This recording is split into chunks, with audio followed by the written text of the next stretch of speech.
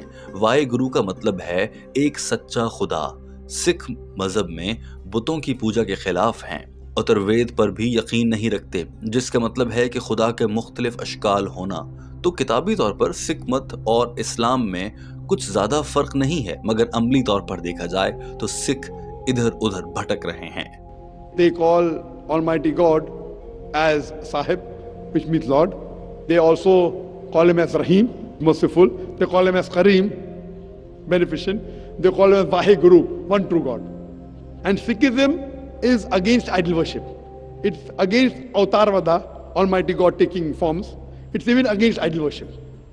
So the teachings of, as far as concept of God is concerned, theoretically is quite similar.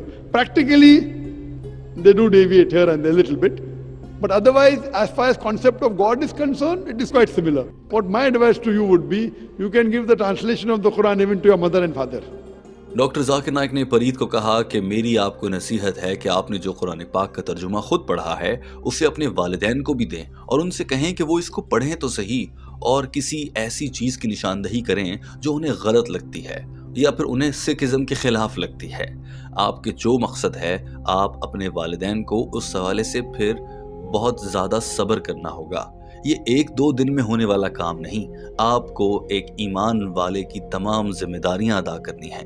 Doctor صاحب نے کہا کہ آپ مجھے بتائیں کہ آپ کا ایک خدا پر ایمان ہے، حضرت محمد صلی اللہ علیہ وآلہ وسلم کو مانتی ہیں، مگر یہ نہیں بتایا کہ آپ نے کبھی اسلام قبول کیا تھا یا نہیں۔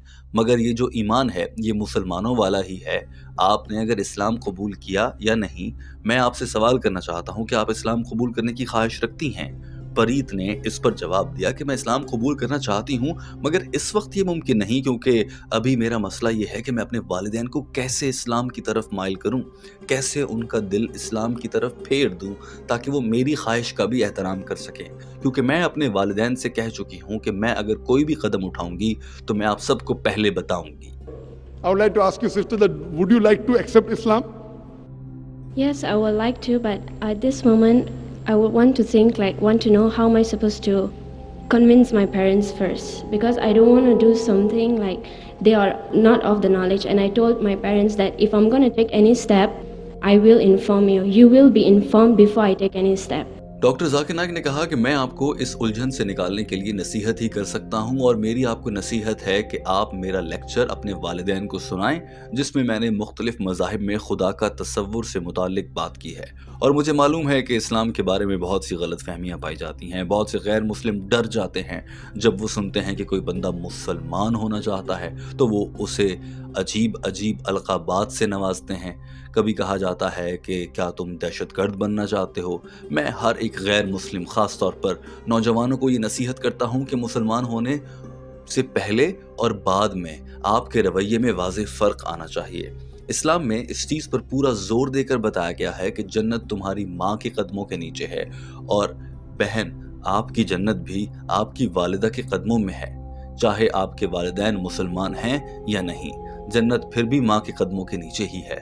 آپ کی والدہ چاہے جنت جائیں یا نہ جائیں، مگر آپ کو جنت جانے کا انحصار 100% آپ کی والدہ پر ہے۔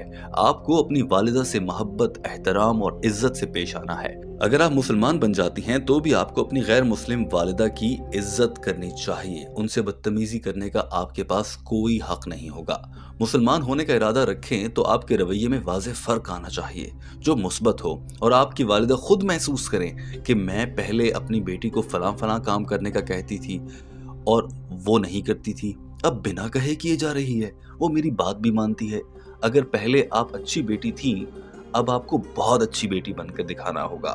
اور جب آپ کے رویے کا فرق دیکھا جائے گا تو آپ کی والدہ خود پوچھے گی کہ آخر ایسی تبدیلی کہاں سے آئی، تب آپ ان کو بتا سکیں گی کہ یہ دین اسلام کی تعلیمات ہیں جن پر میں عمل کر رہی ہوں۔ Even for you, sister, your paradise, even if your mother is a non-Muslim, paradise is there beneath the feet of your mother. Whether your mother goes to paradise or not is secondary. You understand, na? Because you have to love your mother, you have to respect your mother. That does not mean that if you become a Muslim, you have to disrespect your mother.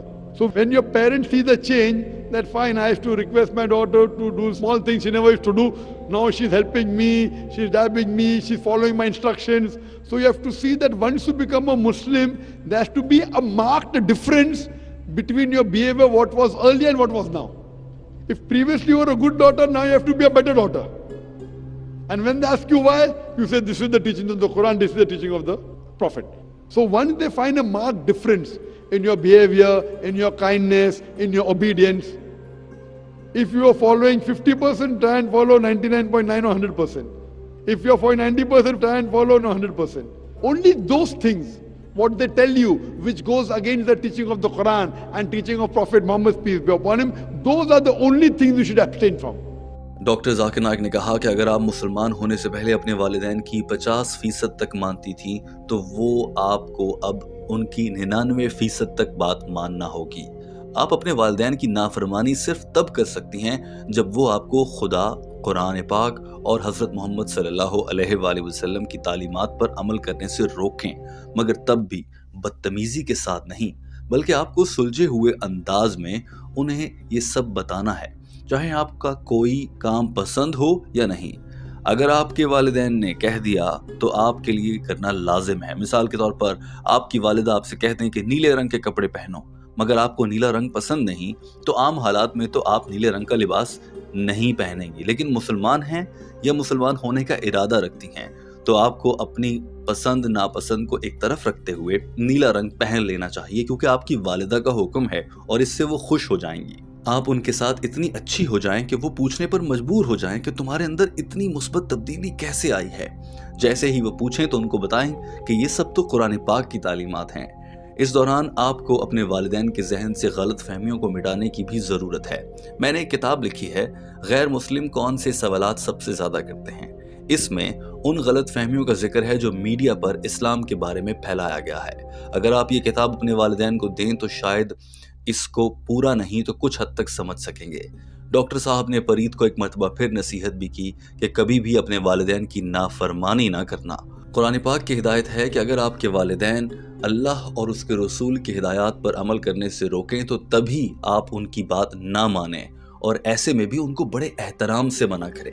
اس طرح وہ تبدیل ہوں گے۔ شروع میں تو بہت اداس ہوں گے، کیونکہ قدرتی طور پر وہ سمجھ جائیں گے کہ آپ نے غلط مذہب اختیار کیا ہے، مگر آہستہ آہستہ وہ پوری طرح سمجھ جائیں گے، اور ہو سکتا ہے کہ آپ ہی اپنے والدین کے لیے جنت میں جانے کا ذریعہ بھی بن جائیں۔ دوستو، آج کی ویڈیو کے بارے میں آپ کی کیا رائے ہے؟ کامنٹ کر کے اپنی رائے کا اظہار ضرور کیجیے۔ ہمارے چینل ہم قدم کو سبسکرائب کر لیجیے۔ اللہ حافظ۔